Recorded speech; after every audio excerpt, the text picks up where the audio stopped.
ये lecture number क्या होगा? 4 होगा। आज 4th डे है ना इसका, चौथा क्लास। अच्छा खैर देख लेंगे, याद नहीं आ रहा।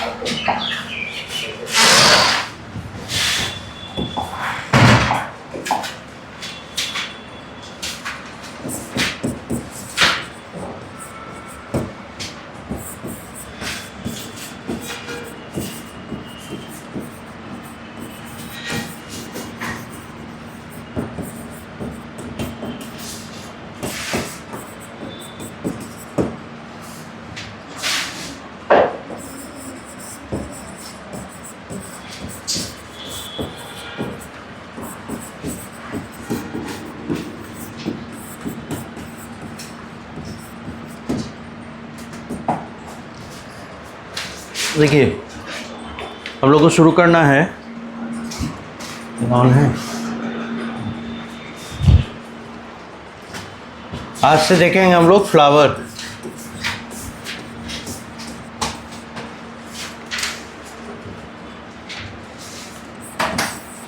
पहली बात, जब आप किसी भी ब्रांच पे या किसी भी स्टेम पे फ्लावर देखते हैं तो आपको बता ही चुके हैं ये फ्लावर ओरिजिनेट कहाँ से कर रहा है, किसी एक बर्ड से कर रहा है।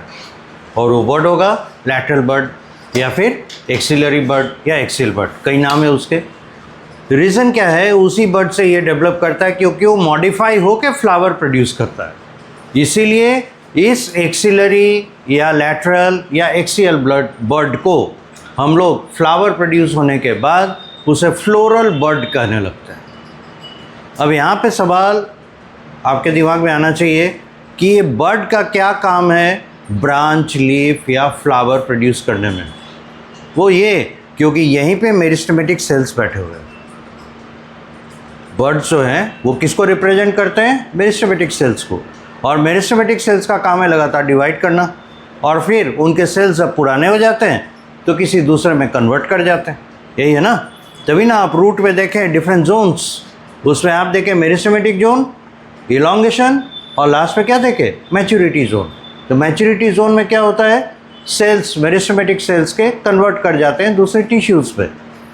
तो यहाँ पे भी ये मॉडिफाई हो रहा है और फ्लावर प्रोड्यूस कर रहा है।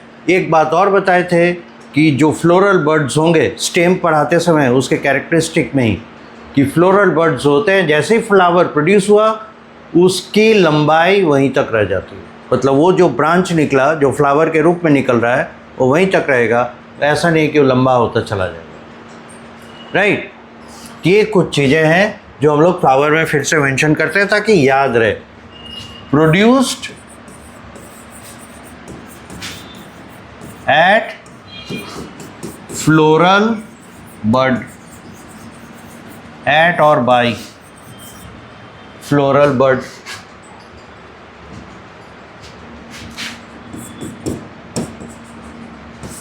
नोटेड बाय, याद रखें,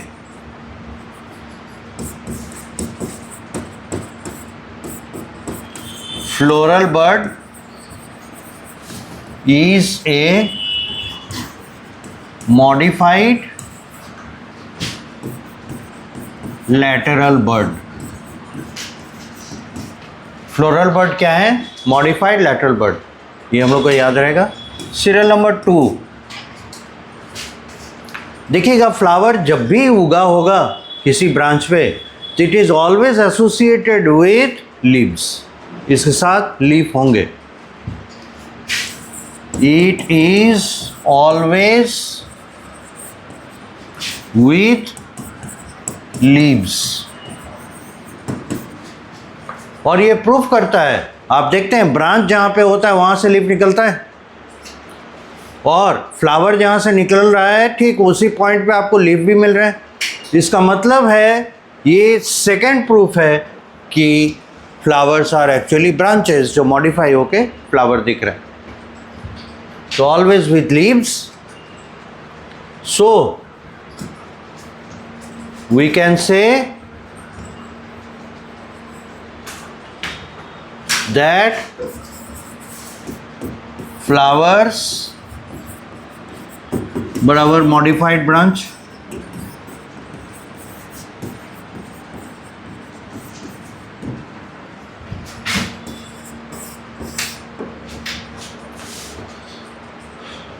जैसे फाइलोटैक्सी देखे, अरेंजमेंट ऑफ लीव्स, उसी तरीके से इनका भी, फ्लावर का भी ब्रांच पे अरेंजमेंट होता है और इसके लिए टर्म यूज होता है inflorescence. There is an arrangement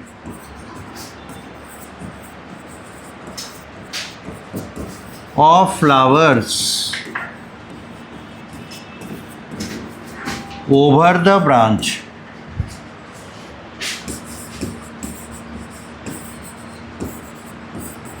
called inflorescence। तो फ्लावर की सजावट के लिए टर्म यूज होगा इनफ्लोरेसेंस। और फाइलोटैक्सी आप देखें 3 तरह के होते हैं, ऑल्टरनेट, अपोजिट, होल्ड, 3 तरह के थे। ये इनफ्लोरेसेंस, फ्लावर की सजावट, ये 2 तरह के होते हैं। एक है रेसिमोस, टर्म्स याद रखेंगे, और दूसरा है साइमोस।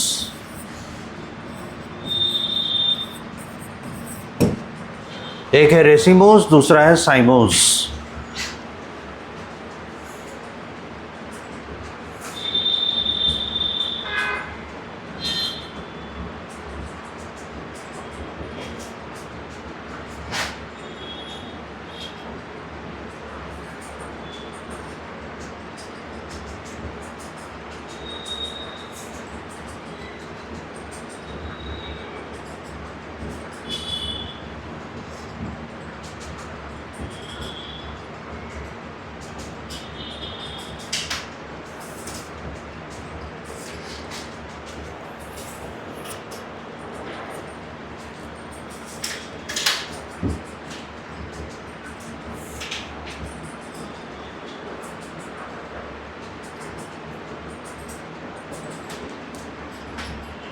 अच्छा, यहाँ तक नोट कीजिए।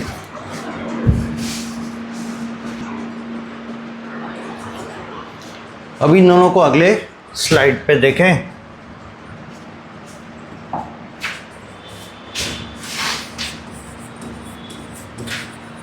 रेसिमोस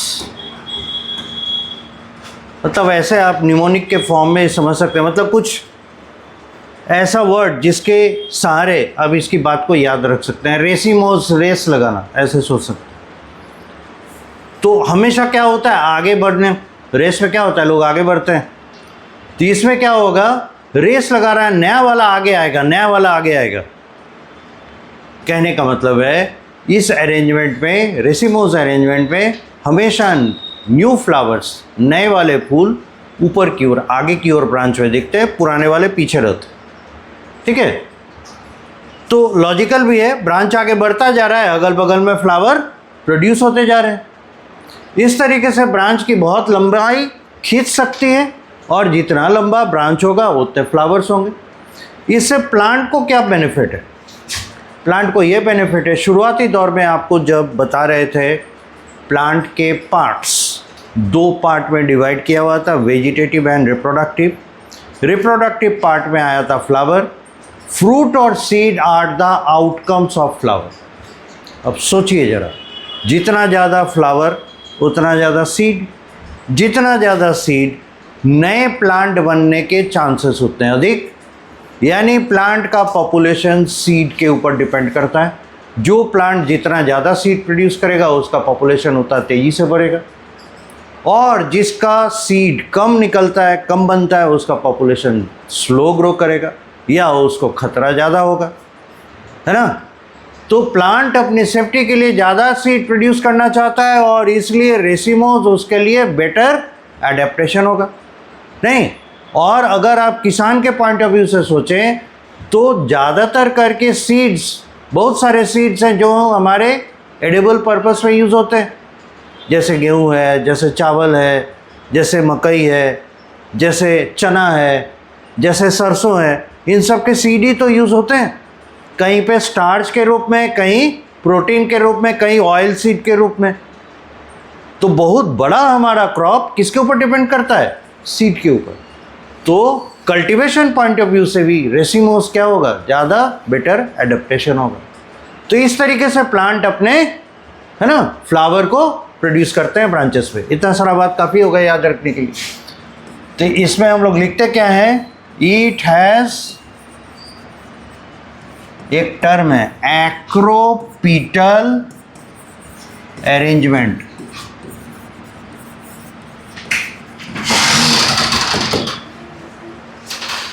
इसमें हम लोग क्या कहेंगे, इसमें होता है एक्रोपेटल अरेंजमेंट। और एक्रोपेटल वही है जिसको हम लोग अभी डिफाइन किए।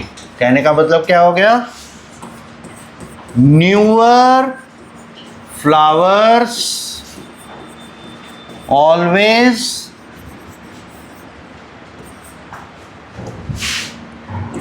Towards tip and older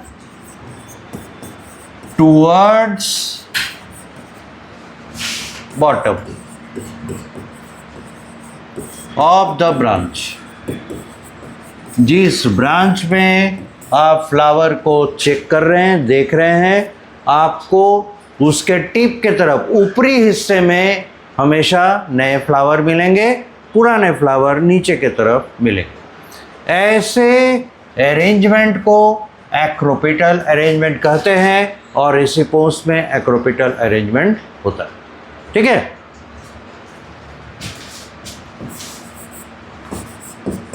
allows a long branch and with a number of flowers per branch।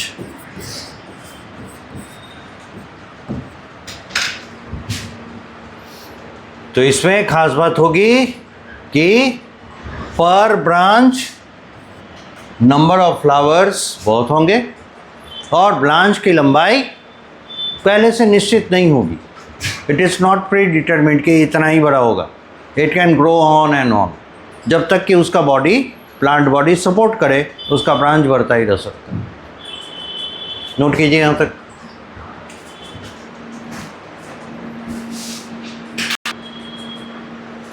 हम लोग फॉर्मेट के साथ धीरे धीरे एडजस्ट होते हैं, एकोमोडेट होते हैं। शुरू से इतना हार्श फॉर्मेट रहेगा तो आप लोग टेस्ट से भाग जाइएगा, तो वो भी नहीं चाहते हैं। एक बार आप एकोमोडेट कर लें इसको, उसके बाद धीरे धीरे जो सही फॉर्मेट है उस पर हम आएंगे। एनीवे, तो रेसिमोस समझ गए।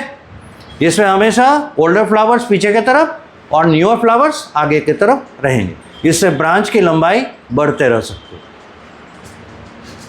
अब एग्जाम्पल वही मस्टर्ड, पी एटसेट्रा।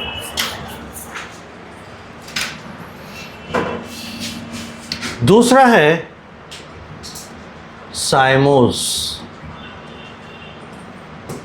देखिए, हम लोग जो फ्लावर के अरेंजमेंट के प्रोसेस को चुने, राइट, तो एक अगर प्रोग्रेसिवनेस दिखा रहा है, दूसरा प्रोग्रेसिव नहीं है। ठीक उल्टा इसमें क्या होगा कि जो ब्रांच है उसके टॉप पोजीशन पे फ्लावर आ जाए। ठीक है, अभी अभी आप शुरू में ही देखे हैं फ्लावर के कैरेक्टरिस्टिक। जहाँ पे फ्लावर आया बस उस ब्रांच की लंबाई बढ़नी वहीं पे रुक गई। अब सोचिए तो, टॉप पे ब्रांच के टिप पे फ्लावर आ गया, ब्रांच की लंबाई बढ़नी वहीं रुक गई। अब क्या होगा, अगल बगल में उसके जो लैटरल बर्ड्स छूट गए हैं, फ्लोरल बर्ड्स रह गए, उनसे दूसरे फ्लावर्स आएंगे, लेकिन ब्रांच की लंबाई नहीं बढ़ी। तो अगर छोटा ब्रांच होगा तो नए फ्लावर्स के स्कोप कम हो जाएंगे, पर ब्रांच नंबर ऑफ फ्लावर्स घट जाएंगे, है ना। तो ये भी एक मेथड है प्लांट्स में फ्लावरिंग का, और इसका जो मेथड ऑफ अरेंजमेंट है इसको कहते हैं बेसिपेटल सक्सेशन। ये हो गया एक्रोपेटल अरेंजमेंट, इसका अरेंजमेंट कहलाएगा बेसिपेटल। बेसिपेटल में क्या होता है, जो नए फ्लावर हैं वो एकदम आगे टिप पे दिखेंगे, सॉरी पुराने फ्लावर एकदम टिप पे दिखेंगे, नए flower towards the lower side, यानी नियर द बॉटम नए फ्लावर दिखेंगे। और इसमें क्या दिख रहे हैं, नए फ्लावर टुवर्ड्स द टिप और पुराने फ्लावर्स नियर द बॉटम। तो ठीक उल्टा अरेंजमेंट रहता है। ठीक है, तो समझते हुए इसी को हम लोग मेंशन करेंगे, द फ्लावर्स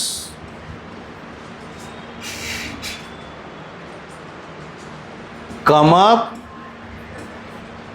हम सोच रहे थे उसी पैटर्न पे देखिए, द फ्लावर्स कम अप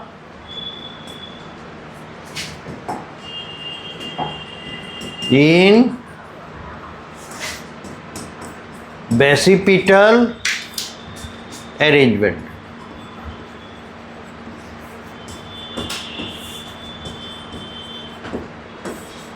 और इसमें होगा क्या, in it older flower at the top, newer flowers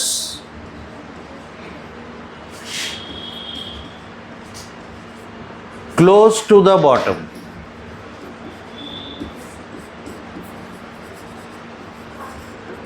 of the branch।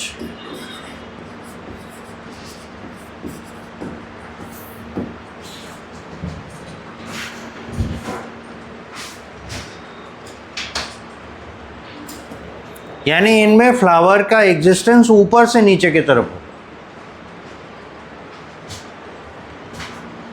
यहां तक नोट करें। चाइना रोज बड़ा फेमस है, रोज भी बहुत फेमस है। आप देखिएगा जहां पे जिस ब्रांच पे चाइना रोज आता है, यानी अड़हुल का फूल जिस पे खिलता है जिस ब्रांच पे, एक ही दिखता है। ठीक है, उस ब्रांच में अगल बगल में नहीं होता, उसके एकदम टॉप पे एक ही बड़ा सा फूल रात में ऑलमोस्ट ब्लूम कर जाता है, सुबह देखिएगा पूरा खिला हुआ। कैसा अरेंजमेंट, साइमोज होगा ना। टॉप पे एकमात्र एक ही फूल दिख रहा है, और अगर फूल होगा तो नीचे की तरफ दूसरे होंगे, ऊपर में एक ही फूल दिखेगा। तो नए फूल हमेशा आपको नीचे की तरफ आएंगे, पुराने फूल ऊपर की तरफ, ऐसा इसमें होता है। या फिर एक ब्रांच में एक ही फूल दिखेगा, वो भी टॉप पे, साइड वाइज कोई कॉन्सेप्ट ही नहीं, राइट। तो इसके एग्जाम्पल में चाइना रोज एंड रोज। देखिए एनसीईआरटी ने बड़ा क्लेवरली इनके एग्जाम्पल्स चुने हैं, वैसे एग्जाम्पल्स चुने हैं जो बड़े कॉमन है, पॉपुलर है ना, ताकि आपको याद रखने में बने। देने का तो बहुत सैकड़ों एग्जाम्पल दिया जा सकता है, पर इतना एग्जाम्पल याद रखना भी मुश्किल है, और इनको खोजना डे टू डे लाइफ में वो भी मुश्किल है। इसीलिए ऐसे जनरली आपको एग्जाम्पल्स दिए हुए हैं जो कहीं ना कहीं कभी ना कभी आपको दिख जाएंगे, तो आप अप्रिशिएट कर ले इसीलिए। But these are not the last, ये आप समझ के रखें। हो गया। अब हम लोग आते हैं पार्ट्स ऑफ फ्लावर।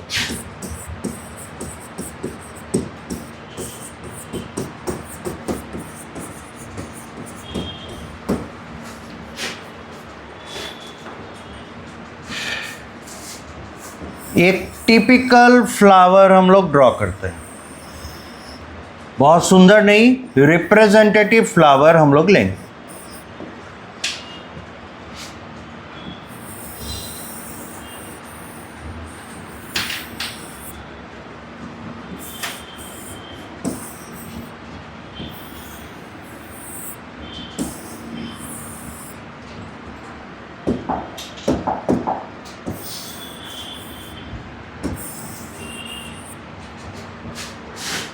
ये एक फ्लावर का रिप्रेजेंटेशन है, ठीक है।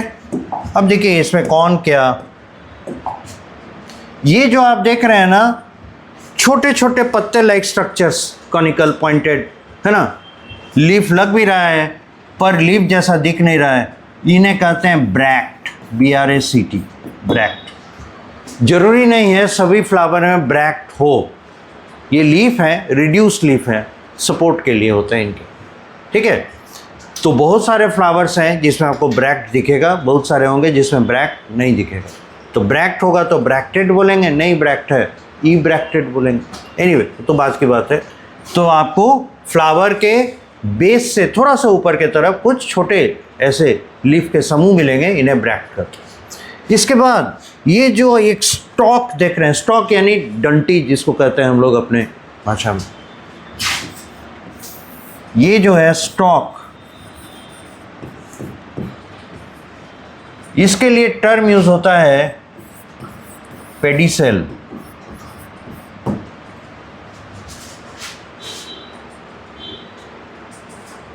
ये है थैलेमस। थैलेमस फ्लावर का वो हिस्सा है जिसके ऊपर फ्लावर के बाकी पार्ट्स, मतलब मेन पार्ट्स आकर सेटल करता है, वो थैलेमस।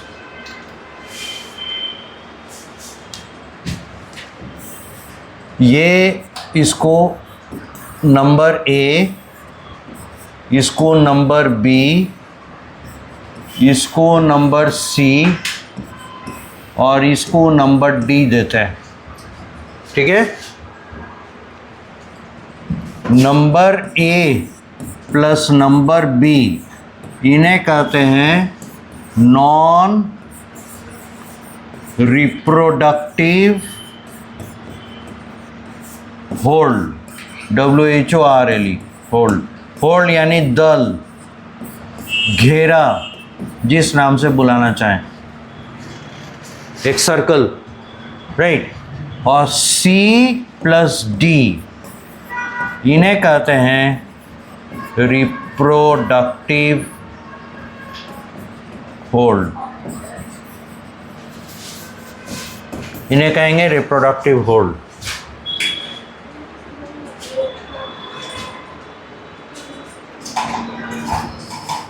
यहाँ तक कीजिए।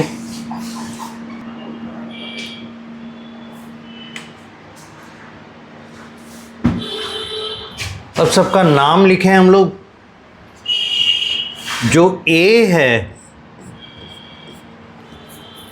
उसको बुलाते हैं, इसको ए लिखे है ना, इसको कहते हैं कैलिक्स, जानते ही होंगे। बी है, इसको कहते हैं कोरोला। सी है, इसको कहते हैं एंड्रोसियम। और डी है, इसको कहते हैं गाइनोसियम।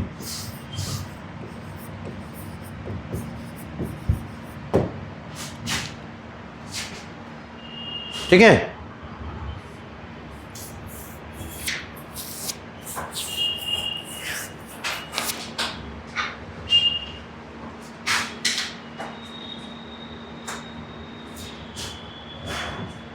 और इन्हीं के बारे में बोला गया, ए और बी हो गए नॉन रिप्रोडक्टिव होल्ड्स, सी और डी हो गए रिप्रोडक्टिव होल्ड्स। और इनके यूनिट्स हैं, ये तो घेरा है ना, एक तरह से कह सकते हैं बाउंड्री है इसका, 4 बाउंड्री से बना हुआ एक फ्लावर है। हर एक के अपने अपने इंपॉर्टेंट रोल्स हैं, उनको आगे देखते हैं। यहाँ तक हो गया पूरा, जल्दी।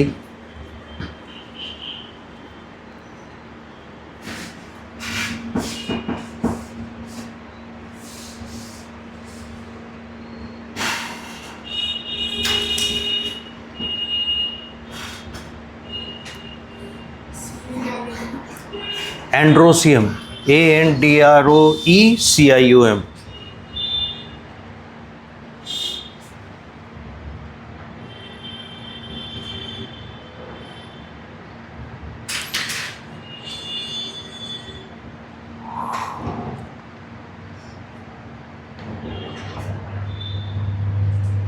और डी है गाइनोसियम। हो गया। अब बारी बारी से हर एक के बारे में। सबसे पहले हम लोग क्या देखें, ब्रैक्ट।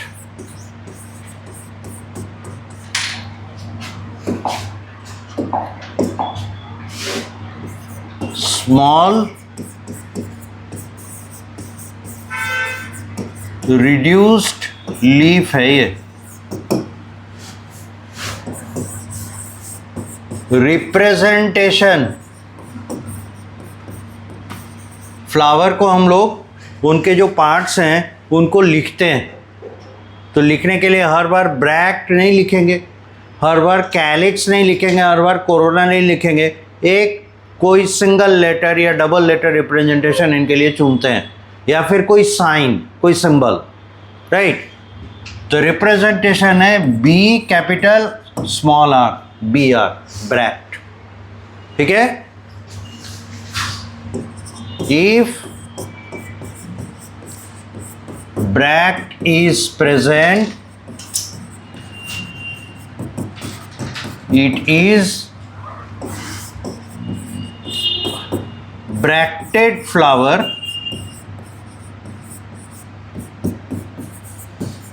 BR representation होगा। if bract is absent,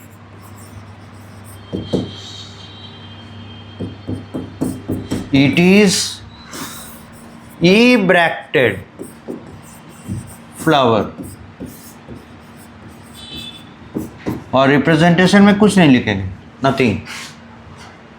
या फिर E-BR, E-bracted, दोनों चलता है। या तो कुछ मत लिखिए उसके लिए, या फिर E small E capital B small R, E-BR यानी ई ब्रैकेटेड।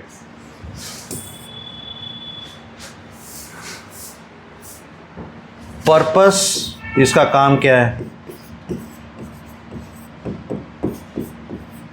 टू सपोर्ट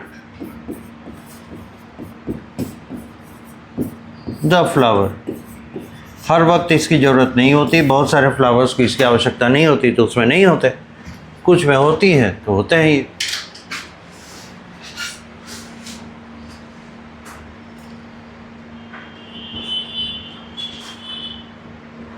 हो गया पहला पार्ट।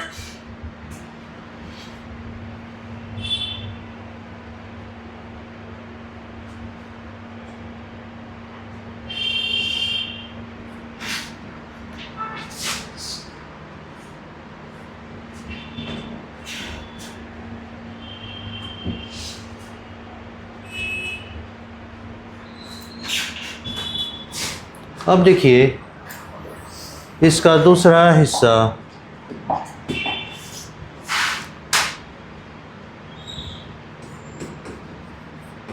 स्टॉक और पेडिसेल।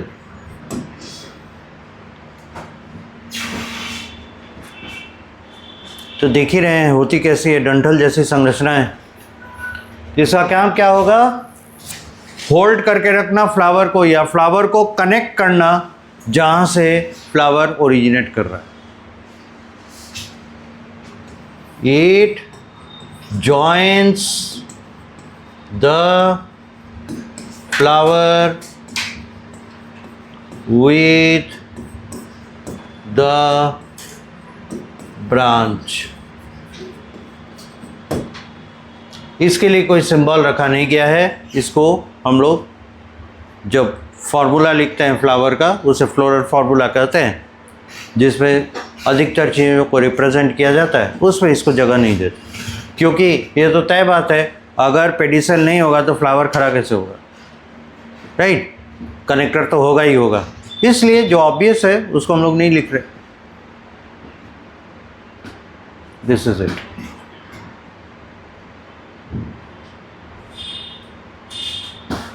ओके,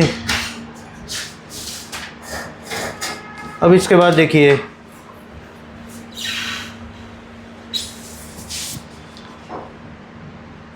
ये हो गया पेडिसेल। अब है thalamus.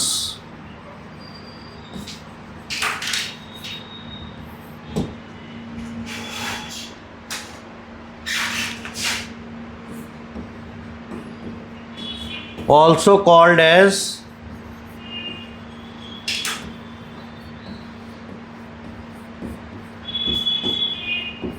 receptacle.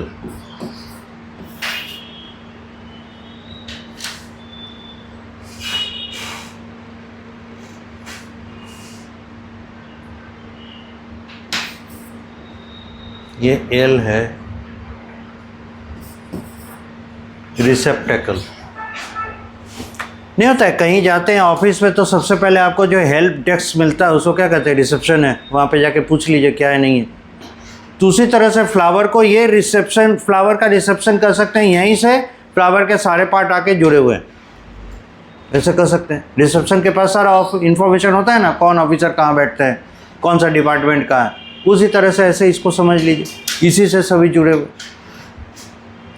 So that is why it is also called as receptacle. काम क्या होता है? Function is to hold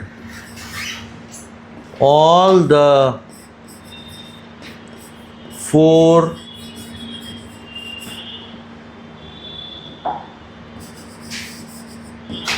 holds of the flower. Flower के सभी होल्ड्स को होल्ड करके रखने की जिम्मेदारी इसी की होती है। तो ये बड़ा इंपॉर्टेंट है और इसके लिए भी कोई सिंबल नहीं है। रीज़न क्या है? फ्लावर में जो भी होल्ड होंगे थैलेमस से ही जुड़े होंगे, तो स्टॉक और थैलेमस के लिए कोई अलग से नोट या सिंबल नहीं रखा।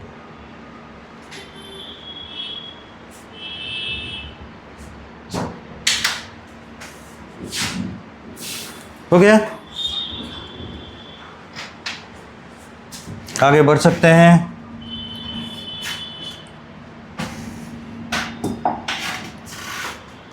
अब नेक्स्ट है सीरियल नंबर ए, कैलिक्स। अब इसकी थोड़ी चर्चा करनी होगी। के is the symbol.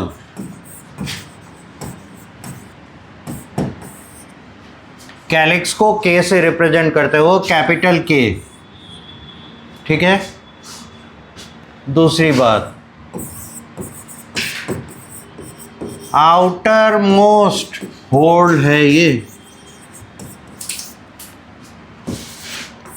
फंक्शन क्या है? Function is to protect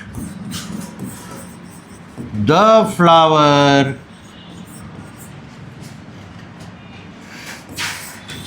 before blooming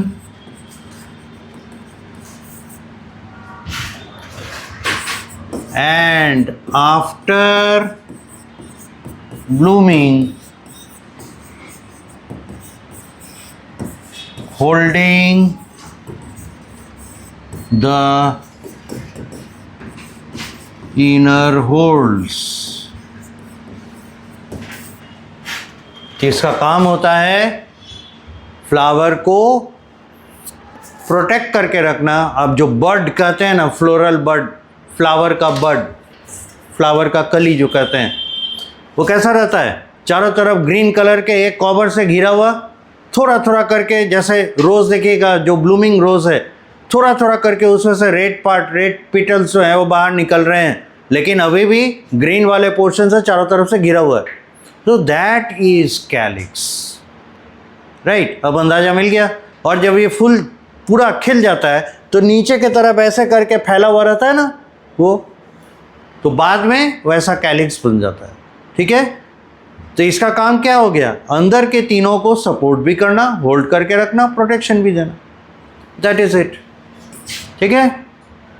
अब इसके यूनिट होते हैं, ये एक है, मतलब एकलौता नहीं होता, कई होते हैं, पर किसी भी फ्लावर में एक ही स्टॉक होगा, एक ही पेडिसल होगा, इसलिए उसके नंबर की चर्चा नहीं करते। इनके नंबर्स होते हैं तो इनके जो स्ट्रक्चर हैं, इनके जो यूनिट्स हैं, उनके नाम होंगे। Unit of sepal, sorry unit of sepal कह रहे हैं, unit of calyx equal to sepal.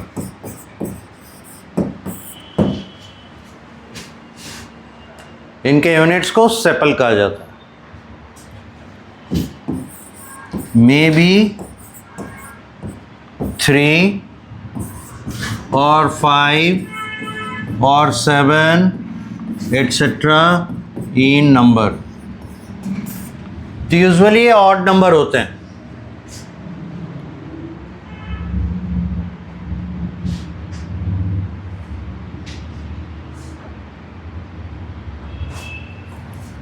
Important point है, noted by. It has been found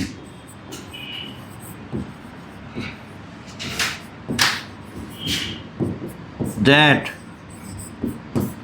many flowers have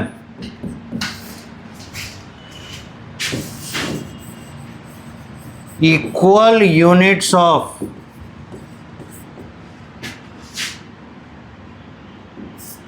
calyx and corolla। Calyx के लिए तो सेपल होता है, यहाँ बता ही चुके, और यही बता दे कोरोला के लिए यूनिट पिटल होता है, जिसे हिंदी में हम लोग पंखुड़ी कहते हैं। तो लगभग देखा गया है जितने सेपल हैं उतने पिटल हैं।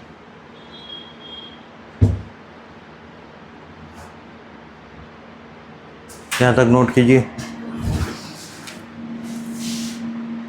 इतने नेचर के करीब रहने वाले लोग थोड़े कम हैं, इसलिए उतना नहीं पता चल पाता। एनीवे, सो समझ गए, कैलिक्स और कोरोला यानी सेपल और पेटल फ्लावर्स में मोस्ट ऑफ द टाइम बराबर की संख्या में देखे जाते हैं। एक्सेप्शंस कुछ हैं।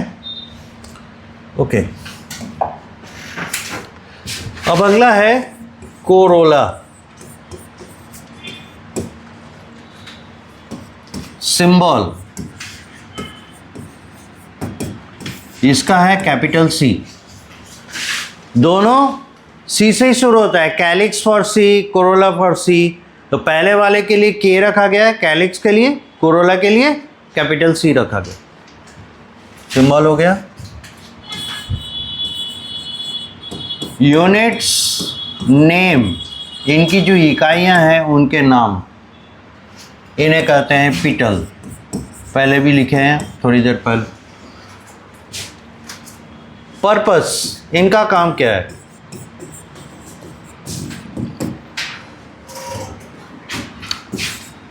It is the most colorful part of a flower. It attracts the pollinators for pollination। तो ये फ्लावर का एक स्पेशलाइज्ड पार्ट है जिसके मदद से पॉलिनेशन होता है, और इसीलिए इसे बड़ा कलरफुल होना होता है। तो कलरफुल होगा तो पॉलिनेशन में हेल्प कैसे करेगा? पॉलिनेशन के एजेंट्स कौन कौन है? कीड़े मकोड़े, चिड़िया, मेजर में यही है। तो इन्हें अट्रैक्ट करने के लिए ये अपने आप को कलरफुल बनाता है। So it can attract the pollination agents like insects, birds, bats। Bats को तो नहीं, बैट तो खुशबू से आता है। Birds, animals etc. called pollinators also. इन्हें पॉलिनेटर भी कहा जाता है.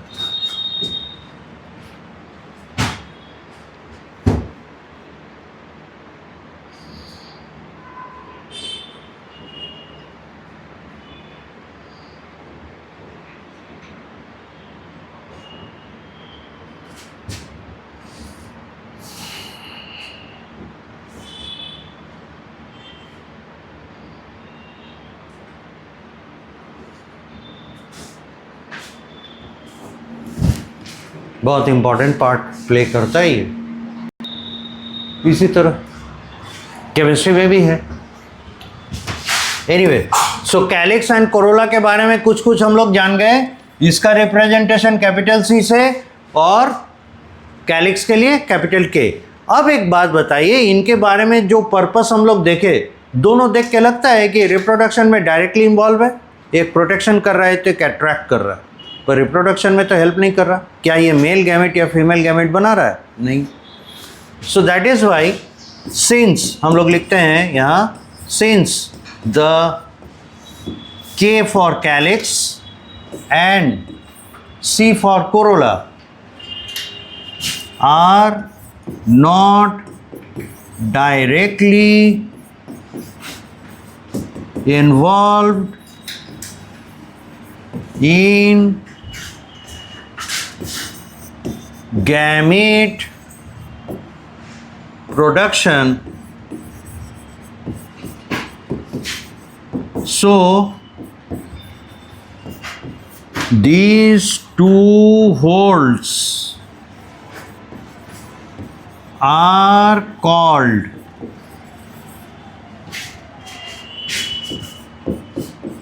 non-reproductive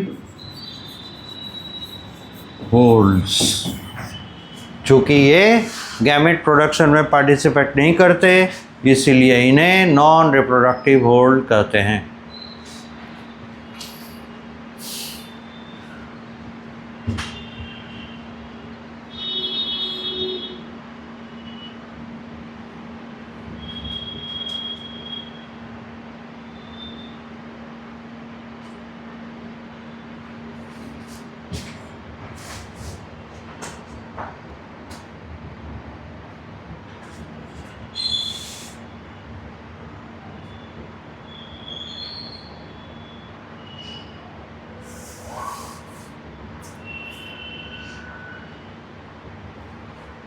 हो गया?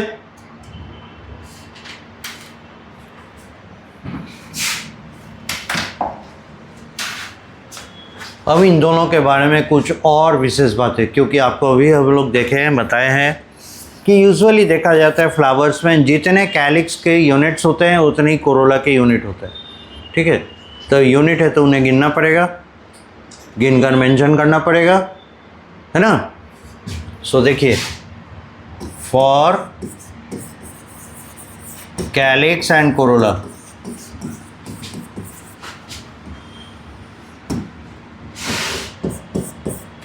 ऐसा हो सकता है कि कैलिक्स के यूनिट्स, है ना, आपस में जुड़े हुए हों कहीं ना कहीं से, या फिर एक दूसरे से फ्री हों. ठीक है, तो कंडीशन बनता है, if the units are fused or united for calyx, it is called gamocephalous condition.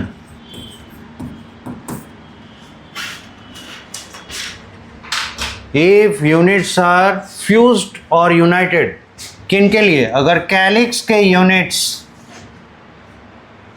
United हैं, जुड़े हुए हैं, तो उन्हें कहेंगे गैमोसेपलस.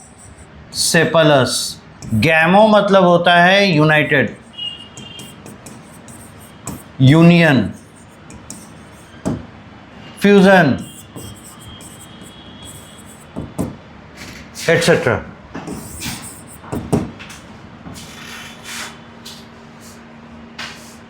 और सेपलस ऑफ द सेपल्स।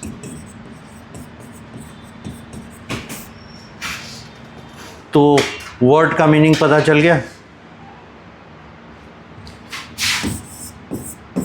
कोरोला, अगर यही चीज कोरोला के लिए हो तो जरा अंदाजा लगाइए तो क्या टर्म होना चाहिए। यानी हम कह रहे हैं यूनिट्स अगर फ्यूज्ड है या जुड़े हुए हैं, तो कैलिक्स के लिए अगर जुड़े हुए हैं, जुड़ने के लिए गैमो आ गया, यूनिट का नाम सेपल है, सेपलस हो गया। तो पेटल के लिए अंदाजा लगाइए क्या होना चाहिए, gamopetalous. It is called gamopetalous. गैमो same, petals of petals. ठीक है। अब इसको दिखाया कैसे जाएगा, शोन एज।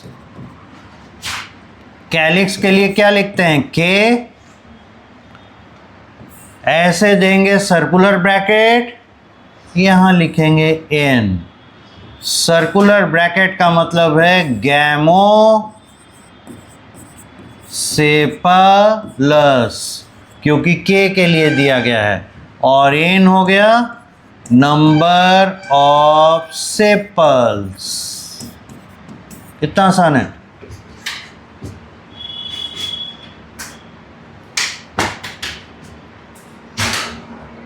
है ना, सिंपल है।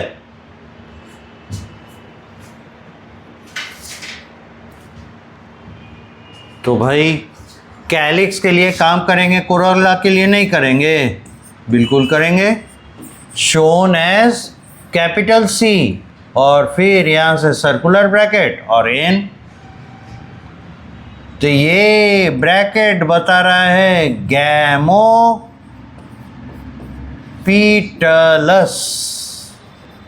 कंडीशन, और एन हो गया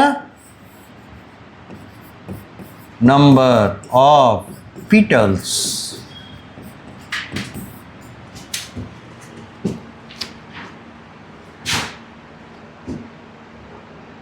तो अभी तो आप लोग इसको यूनाइटेड रखे हैं, जोड़कर रखे हैं। अगर फ्री हुए तो, अगर आपस में ना जुड़े हुए तो उसके लिए यूज हो जाएगा पॉली। बाकी सेपलस पेटलस वैसे ही रहेंगे। ठीक है। तो पहला था if the units are fused और यूनाइटेड। यहां तक पूरा कीजिए।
हो गया।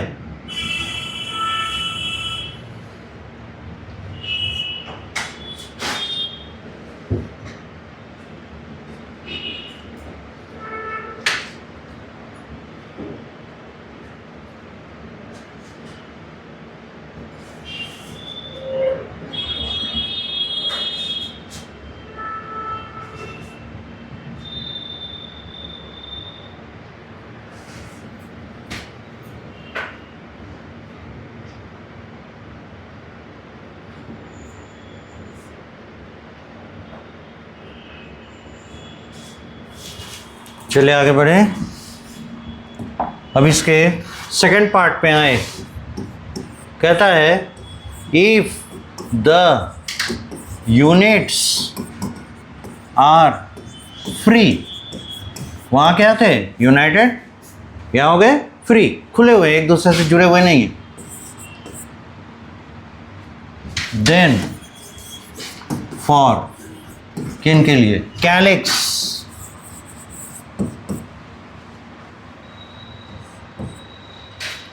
कैसे लिखे हैं? कॉल्ड करके, इट इज कॉल्ड। अच्छा,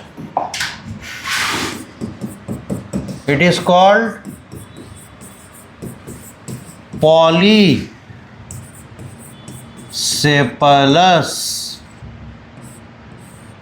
कंडीशन। तो दिखाएंगे कैसे? के और एन,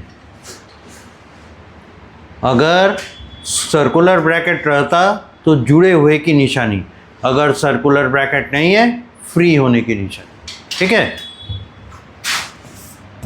नो सर्कुलर ब्रैकेट या रेसिकेटी मतलब हो गया फ्री।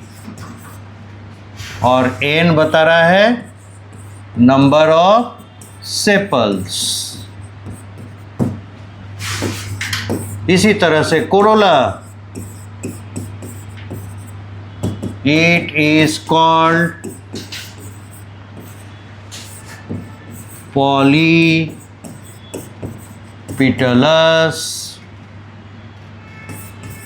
Condition, polypetalous. तो शो किया जाएगा कैपिटल सी और एन, यहाँ की एन हो गया number of petals, number of petals, और नो सर्कुलर ब्रैकेट मतलब फ्री। ठीक है। तीसरा, ऐसा हो सकता है कि सेपल और पेटल एक दूसरे के साथ हो, सेपल और पेटल ही जुड़ गए तो ये दो होल्ड एक होल्ड की तरह दिखेंगे, right. If the sepals, that is calyx, and petals, that is corolla, are united, then they are combinedly called as perianth. Symbol P, याद रखिएगा। अगर कैलिक्स और कोरोला एक साथ आ गए तो ये अलग अलग होल्ड में नहीं गिनाएंगे, एक ही होल्ड में काउंट होगा और इन्हें कहेंगे पेरियंथ। और फिर पेरियंथ के लिए रिप्रेजेंटेशन हो जाएगा P, तो फिर यूनिट भी बोलना पड़ेगा। यूनिट ऑफ P यानी पेरियंथ, PRIENTH, पेरियंथ। बराबर टेपल, ना सेपल ना पिटल, टेपल। ठीक है, और दिखाएंगे पी एन करके, एन हो गया नंबर ऑफ टेपल्स।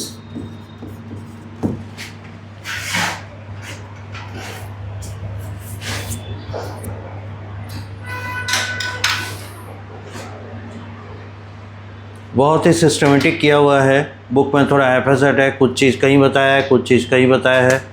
हम यूनाइटेड करके एक साथ आपको सारा चीज़ दे रहे हैं। इसको रेगुलर विज़न में रखिएगा, रिवीजन में रखिएगा, देखिएगा आपसे गलतियां नहीं होंगी, ओवरलैपिंग नहीं होगा।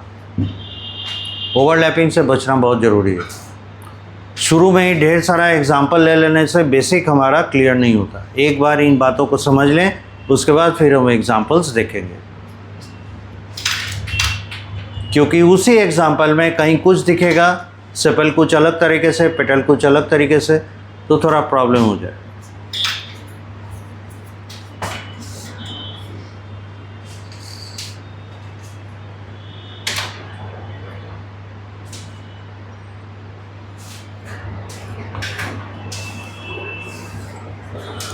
नोट कीजिए यहाँ तक।